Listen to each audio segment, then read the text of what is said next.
आदरणीय मित्रों, आइए सुनते हैं श्रीमद् भागवत महापुराण से एक मनोरंजक कहानी। श्रीमद् भागवत महापुराण कथा की दो अलग अलग स्क्रिप्टें, 1 कपिल देव और देवहूति संवाद, 2 ब्रह्मा द्वारा सृष्टि रचना। क्या आपने कभी सोचा है कि इस संपूर्ण सृष्टि की पहली शुरुआत कैसे हुई? श्रीमद् भागवत महापुराण की इस रहस्यमयी और आध्यात्मिक कथा में हम जानेंगे ब्रह्मा जी की उत्पत्ति, उनकी तपस्या और कैसे उन्होंने ईश्वर के आदेश से समस्त ब्रह्मांड की रचना की। इस कथा में हम देखेंगे कैसे भगवान विष्णु की नाभि से एक दिव्य कमल प्रकट हुआ और उससे जन्मे ब्रह्मा जी ने भ्रम और जिज्ञासा में तप किया। कैसे उन्हें भगवान विष्णु का दर्शन हुआ और उन्होंने 4 कुमारों मनु, शतरूपा, ऋषियों, देवताओं और असुरों की सृष्टि की। यह कहानी न केवल सृष्टि का आरंभ दिखाती है, बल्कि आत्मज्ञान, तपस्या और ईश्वर के निर्देश का महत्व भी सिखाती है। प्राचीन भारतीय वातावरण, अलौकिक संवाद और दिव्य भावनाओं से भरपूर यह कथा आपके मन को शांति और गहराई देगी। आइए इस आध्यात्मिक यात्रा का अनुभव करें श्रीमद् भागवत की पवित्र छाया में। वीडियो को लाइक, शेयर और चैनल को सब्सक्राइब करना ना भूलें। क्या आपने कभी सोचा है ज्ञान की चरम सीमा क्या है?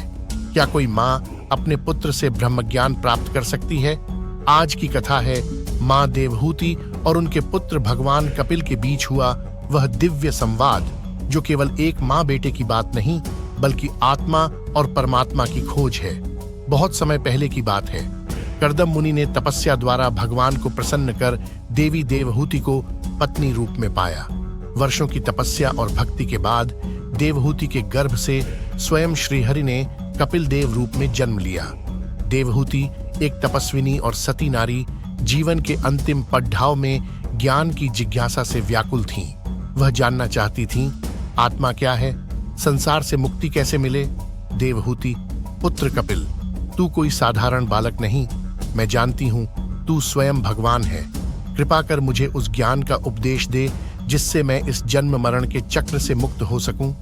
कपिल देव मुस्कुराए जैसे सूर्य अपनी माँ को आलोकित कर रहा हो। कपिल देव: माँ, संसार एक माया है। शरीर नाशवान है पर आत्मा शाश्वत। जब मन भोगों की ओर भागता है तब आत्मा बंधन में पड़ती है, और जब मन को नियंत्रण में रखा जाए तो वही आत्मा परमात्मा से मिलती है। फिर कपिल देव ने सांख्य योग का विस्तार से उपदेश दिया, जिसमें आत्मा, प्रकृति, मन, बुद्धि और ईश्वर के भेद को समझाया गया। वातावरण एक प्राचीन आश्रम का था। वृक्षों के नीचे बैठी देवहूति, सादा वस्त्र पहने, नेत्रों में ज्ञान की प्यास। सामने बैठे थे कपिल देव, चमकते हुए नेत्र, शांत स्वर और तेज से युक्त मुख। चारों ओर वेदों की गूंज और भीतर आत्मज्ञान की लहर। यह संवाद केवल शास्त्र नहीं, शुद्ध चेतना की यात्रा थी। अंत और संदेश: कपिल देव के उपदेशों से देवहूति को आत्मज्ञान प्राप्त हुआ। उन्होंने शरीर की मोह माया छोड़ तपस्या को अपनाया और मोक्ष को प्राप्त किया। नैतिक सीख: यदि प्रश्न सच्चे हों और शिष्य जिज्ञासु, तो उत्तर स्वयं ईश्वर देते हैं।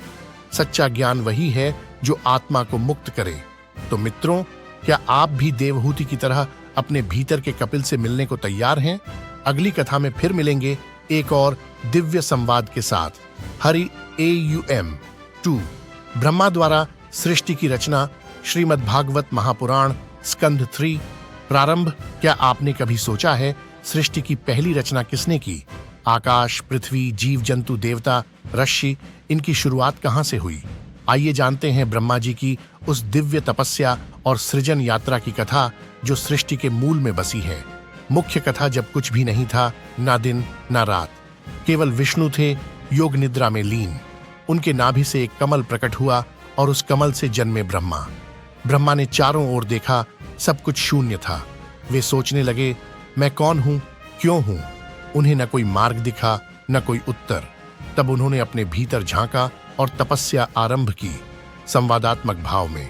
ब्रह्मा: हे अदृश्य शक्ति, मेरी बुद्धि मार्गहीन है, कृपा कर मार्ग दिखाओ। और तभी दिव्य ध्वनि हुई, तप तप। ब्रह्मा ने हजारों वर्षों तक ध्यान किया।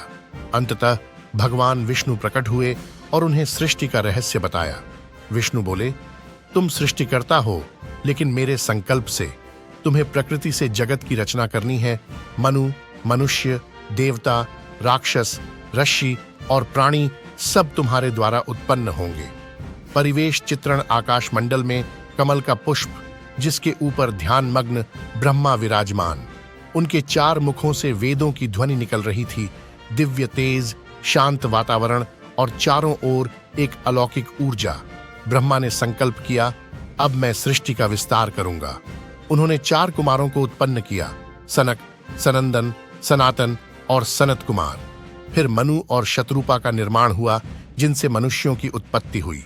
अंत और संदेश ब्रह्मा ने सृष्टि की शुरुआत की, लेकिन स्वयं को ईश्वर नहीं समझा। उन्होंने जाना कि उनकी शक्ति का स्रोत स्वयं विष्णु है। नैतिक सीख, जिसे हम सर्जक कहते हैं, वह भी किसी और की प्रेरणा से चलता है।